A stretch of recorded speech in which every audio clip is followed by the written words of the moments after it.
Alright, let's talk about something most of us take for granted. You see it in movies, you hear about it on the news. Have you ever really thought about where it comes from? I'm talking about a bullet, a single, small, precisely engineered piece of metal and chemistry. It looks simple enough, but the journey it takes from a pile of raw materials to a finished round of ammunition is anything but. Today we're going somewhere most people will never get to see. We're deep inside a sprawling factory in Pakistan, a place where the air hums with the sound of heavy machinery, and the smell of oil and metal hangs heavy. This isn't just a factory, it's a critical piece of the country's national security puzzle, where thousands of dedicated men and women perform a dirty, dangerous, and absolutely essential job. The scale of this place is something you have to see to believe. It's a city within a city, with long corridors, massive workshops, and a rhythm that's been perfected over decades. The people here aren't just clocking in and out, they're artisans. They're the unseen architects behind every single round that leaves these walls. They work with immense pressure, literally and figuratively, to create a product that has zero room for error. A tiny mistake here, a miscalculation of a fraction of a millimeter, could have consequences that ripple far beyond these factory gates. So, if you've ever wondered what it takes to make a bullet, stick around. You're about to find out. Before we dive into the nitty-gritty, let's get one thing straight. This job is loud, it's repetitive, and it requires a level of focus that would make most of us tap out before lunch. The machines here are giants, some of them decades old, thumping and stamping with a force that you feel in your bones. Others are modern, high-tech marvels of precision. But no matter the machine, there's a human element at every single step. A trained eye, a steady hand, a deep understanding of the process. These folks are the true heart of the operation, turning raw, unrefined materials into an object of incredible power and precision. It's a dirty job and someone's got to do it. Our first stop is a cavernous room filled with the deafening roar of stamping presses. Close up, stamping press punching brass discs. This is where the bullet casing, the shiny brass part, begins its life. A huge coil of brass sheeting like a giant roll of golden ribbon. This ribbon is fed into a monstrous blanking press. Earth-shaking thud as the press punches out small, flat, circular discs, like coins at a mint. The floor is littered with shiny discs, each one a potential casing. A worker named Asif, 15 years on the job, says the machine can punch out thousands an hour. He keeps the machine fed and inspects discs for perfection. The brass coins travel on a conveyor to the drawing machines. A disc forced through progressively smaller dies, stretching up and out. Flat disc becomes taller and thinner, forming a cylinder. Milky white lubricant floods the machines to control heat and friction. The smell is industrial. Newly drawn casings are brittle from work hardening. Next, annealing. Heated casings emerge faintly red and are doused in a chemical bath. Montage. Beaten into shape. Softened. Cleaned. Repeating. Final steps. Precision work. Open end. Trimmed to precise length. Base flattened. Powerful press stamps the head with rim and manufacturer markings. Flash hole punched into the primer pocket. A team of inspectors, many women, check each casing. They're looking for cracks, they're looking for dents, they're looking for any imperfection. Rejected casings separated, their work prevents jams and catastrophic failures. Now we move to a part of the factory where the safety protocols get even more serious. The air feels different here. It's cleaner, it's quieter. Everyone moves with a deliberate, careful pace. This is the domain of the chemists and technicians, the place where the gunpowder's made. You won't find heavy stamping machines here. Instead, stainless steel vats, precise scales, workers in special anti-static clothing. Raw ingredients are stored in separate reinforced bunkers. Nitrocellulose, nitroglycerin. Mixing them is a science and one of the most dangerous jobs here.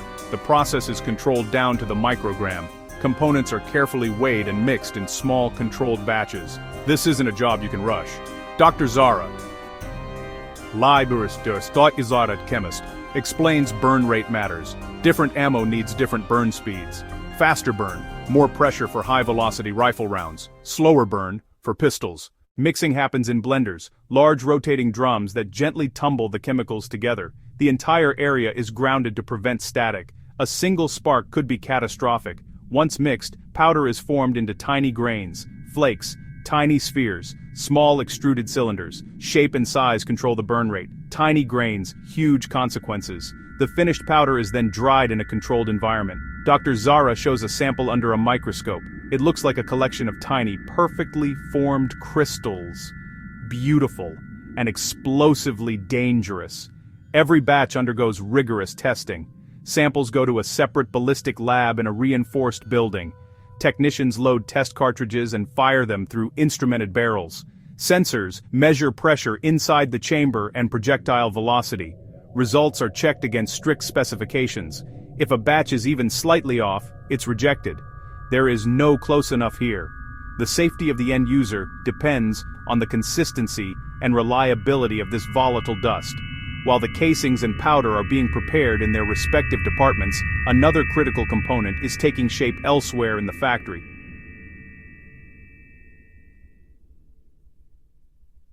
Balendalet, or otter anaubo, or more accurately, the projectile. This is the part of the round that actually leaves the barrel and travels to the target. The process here is just as loud and mechanical as the casing department. It typically starts with thick spools of lead wire. This wire is fed into a machine that acts like a high-speed guillotine, chopping the wire into small, perfectly sized slugs. The constant chop chop chop of the machine is hypnotic, and a river of these little lead cylinders pours out into a large bin. These lead slugs form the core of the bullet, giving it weight, but pure lead is too soft at high velocity. It would deform in the barrel, so it needs a jacket, usually copper or a copper alloy. Small cups are punched from sheet. The lead core is placed inside a cup. With thousands of pounds of force, the swagging press squeezes the lead and copper together, forming the final shape. The shape is about aerodynamics and purpose. Pointed, flat-nosed, hollow-pointed. The dies determine the final form. Bilal, who oversees these presses, shows how changing dies changes projectiles, and how a tiny die imperfection can create a flawed, wobbling bullet. He constantly checks dimensions with calipers. This is where all the separate streams of production finally converge. Welcome to the loading room. The grand assembly line. The noise level here is a constant rhythmic clatter as automated machines work at a dizzying pace. Finished and inspected casings. Precisely measured gunpowder. Perfectly formed projectiles. All arrive here, ready to be united. The process is almost entirely automated, a mechanical ballet. Human operators are still essential. Their job is to oversee machines, keep them supplied, and watch for any sign of a malfunction. It's a high-stakes babysitting job. First, the empty casings are fed into the loading machine. The first station they pass through is the priming station. A tiny, explosive component called a primer is inserted into the primer pocket. The primer is what the firing pin strikes to ignite the main powder charge. This is a delicate operation. The machine has to press the primer with just the right amount of force. Not too hard to set it off, but firm enough so it doesn't fall out. An operator watches this step intently. The machine automatically checks to make sure each casing has a primer and that it's seated correctly. Next, the primed casing moves to the powder charging station. Here the machine drops a precise measure of the gunpowder. This is one of the most critical steps. Too little powder, and the bullet won't have enough velocity. Too much powder, and it could create a dangerously high-pressure situation.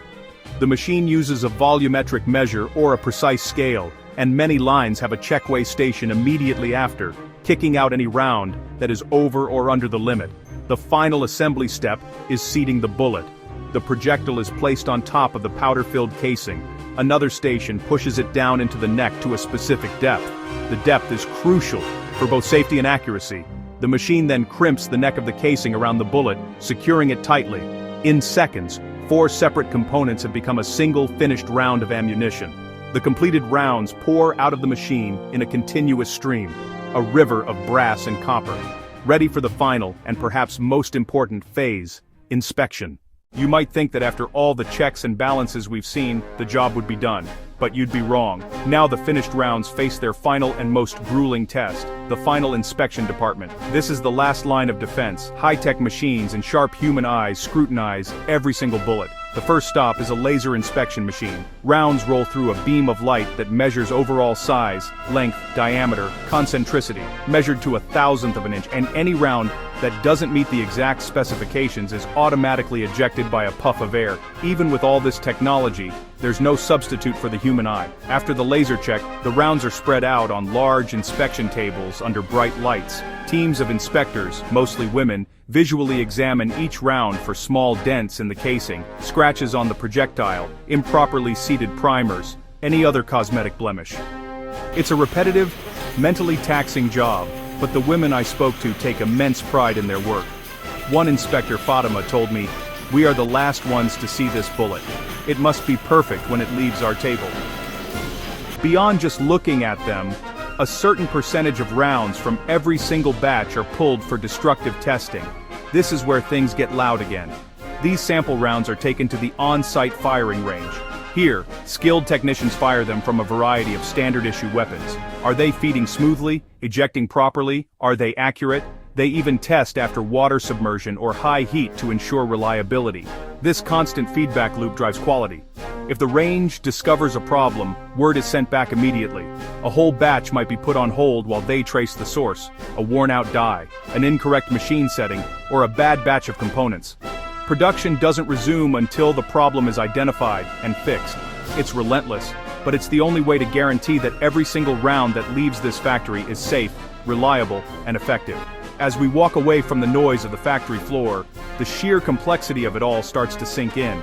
We've seen humble piles of brass, lead, chemical powders, transformed through stamping, heating, mixing, pressing, a quick montage of giant machines,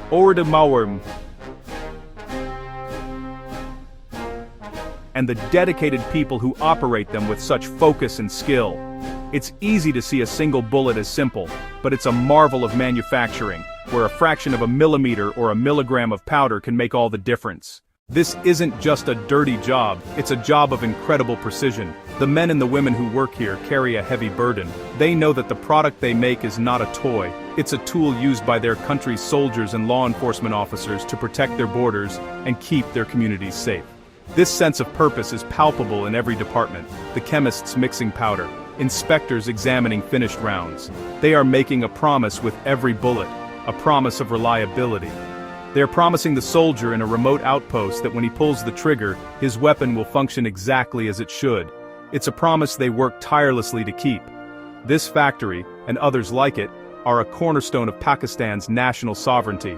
By producing their own ammunition, the country ensures its forces aren't dependent on foreign suppliers, its self-reliance and national pride. The work done here contributes to stability and security. Saudi Chalkan Dekan, main doubt them verraupen for his feline, Trudofel down the ensurity in the Satanzen, Sanan Satin Datin Sayin Sopan doubt the everyday life it enables. So, the next time you see a bullet, think about the roar of the presses that formed its casing, the quiet focus of the chemist who mixed its powder, and the watchful eye of the inspector who gave it the final nod. Think about the hard-working people in a factory in Pakistan who perform this dirty, dangerous, and essential job every single day. They are the ones who turn raw metal into a guarantee of safety. They are the ones ensuring that those who stand on the front lines have the reliable tools they need to do their job. And that's a job worth respecting.